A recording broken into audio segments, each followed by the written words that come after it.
Janata Dal United के शिवहर के सांसद देवेश चंद्र ठाकुर के बयान के बाद पार्टी के अंदर गृह युद्ध की स्थिति बन गई है। जैसे कि आपको पता होगा कि कल देवेश चंद्र ठाकुर ने एक स्वागत समारोह में जिस तरह का बयान दिया था, जिस तरह का ओछा बयान दिया था, इसके बाद से उनकी फजीहत होना लाजमी थी।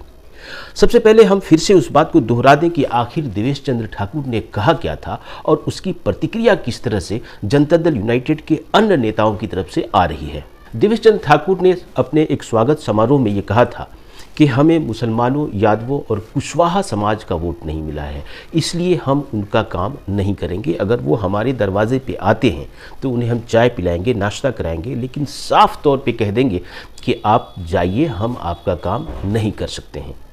एक तरह से देवेश चंद्र ठाकुर ने ये आक्रोश जताया था कि यादवों ने, मुसलमानों ने और बहुत हद तक कुशवाहा समाज के लोगों ने उन्हें वोट नहीं किया था। इतना ही नहीं, देवेश चंद्र ठाकुर ने कलवारों पर, वैश्य समाज के ऊपर भी आरोप मढ़ते हुए कहा था कि इन लोगों को क्या हुआ था कि इन लोगों ने भी वोट नहीं दिया, कलवारों और वैश्य समाज के आधा वोट हमें नहीं मिले। जाहिर है इनका यह बयान संविधान की भावनाओं के खिलाफ है, इनका यह बयान लोकतंत्र की मर्यादाओं को तार तार करता है।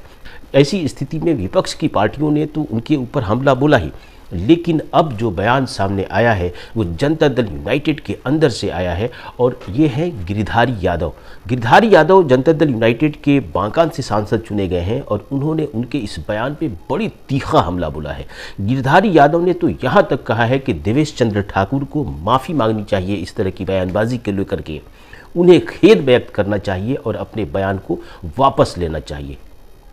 गिरिधारी यादव ने कहा कि हम जब सांसद बनते हैं और संसद में जाकर के शपथ ग्रहण करते हैं तो हम साफ तौर पे कहते हैं कि हम किसी के खिलाफ किसी राग द्वेष का हम इस्तेमाल नहीं करेंगे और राग द्वेष के बिना हम काम करेंगे, हम ईश्वर की शपथ लेते हैं। गिरिधारी यादव ने यहाँ तक कहा है कि देवेश चंद्र ठाकुर जीवन में पहली बार सांसद बने हैं तो उन्हें इस बात का इल्म ही नहीं है कि अगर उन्होंने शपथ ले लिया होता और अपने शपथ का उल्लंघन सार्वजनिक तौर पे किया होता तो उनकी सदस्यता तक चली गई होती। आपको हम याद दिलाएं कि देवेश चंद्र ठाकुर जीवन में पहली बार भले ही सांसद बने हों, लेकिन इससे पहले वो विधान परिषद के सदस्य कई बार निर्वाचित हो चुके हैं और उसी आधार पर वो अभी तक निवर्तमान रूप से वो अभी विधान परिषद के चेयरमैन भी हैं। देवेश चंद्र ठाकुर का यह बयान भारतीय राजनीति में एक ऐसा बयान है जो भारत के सेकुलरिज्म, समाजवाद और लोकतंत्र के ऊपर बहुत बड़ा कुठाराघात है। ऐसी स्थिति में उनके ऊपर अगर उसके ऊपर लोकसभा के स्पीकर को शिकायत की जाए और ईमानदारी से उसके ऊपर स्पीकर अमल करें तो हकीकत में ऐसे व्यक्ति को सदन में बने रहने का कोई अधिकार नहीं है। देवेश चंद्र ठाकुर के इस बयान का राष्ट्रीय जनता दल ने भी बड़े पैमाने पर आलोचना की है और उसने कहा है कि इस तरह की जो जातिवाद की जो भावनाएं हैं, ये भावनाएं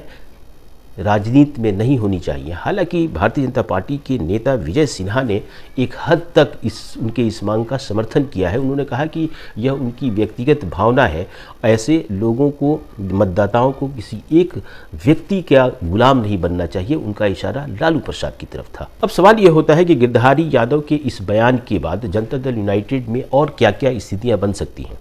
आपको बताएं कि जनता दल यूनाइटेड के 12 सदस्य निर्वाचित हुए हैं। 12 सदस्यों में 9 पिछड़ी और अति पिछड़ी या दलित जातियों से हैं, जिसमें से 2 यादव हैं, 2 कुशवाहा हैं, 3 जो है सो एक भूमिहार, एक राजपूत, एक ब्राह्मण है। देवेश चंद्र ठाकुर खुद भी ब्राह्मण है और इसमें बाकी अत्यंत पिछड़ी जातियों से हैं, दलित समाज से आते हैं। तो ऐसी स्थिति में कुशवाहा जो सदस्य हैं वो और यादव जो सदस्य हैं उनके ऊपर इस बयान का नकारात्मक असर पड़ेगा। जनता दल यूनाइटेड के नेता के इस बयान से, यानी कि देवेश चंद्र ठाकुर के इस बयान का समर्थन अगर भारतीय जनता पार्टी करती है तो इसका एक साफ लहजा, इस लहजे से स्पष्ट होता है कि देवेश चंद्र ठाकुर जैसे लोग जनता दल यूनाइटेड को छोड़ भी सकते हैं और भारतीय जनता पार्टी की यह रणनीति भी है कि जनता दल यूनाइटेड को देर सवेर उसे ख़त्म किया जाए ताकि नीतीश कुमार की तरफ से जो चुनौती है केंद्र में और नरेंद्र मोदी जो प्रधानमंत्री हैं उनके लिए जनता दल यूनाइटेड एक कंपल्सन है, एक मजबूरी है और इस मजबूरी को ही ख़त्म किया जाना चाहिए। ऐसी स्थिति में जनता दल यूनाइटेड के कुछ नेता भारतीय जनता पार्टी के करीब हैं और इससे आशंका बनी रहती है कि जनता दल यूनाइटेड को तोड़ने की कोशिश हो सकती है। क्योंकि आपको याद होगा कि जब पिछली बार नीतीश कुमार भारतीय जनता पार्टी से गठबंधन तोड़ करके राष्ट्रीय जनता दल की तरफ आए थे तो उन्होंने साफ कहा था कि भारतीय जनता पार्टी हमारी पार्टी को ख़त्म करना चाहती है।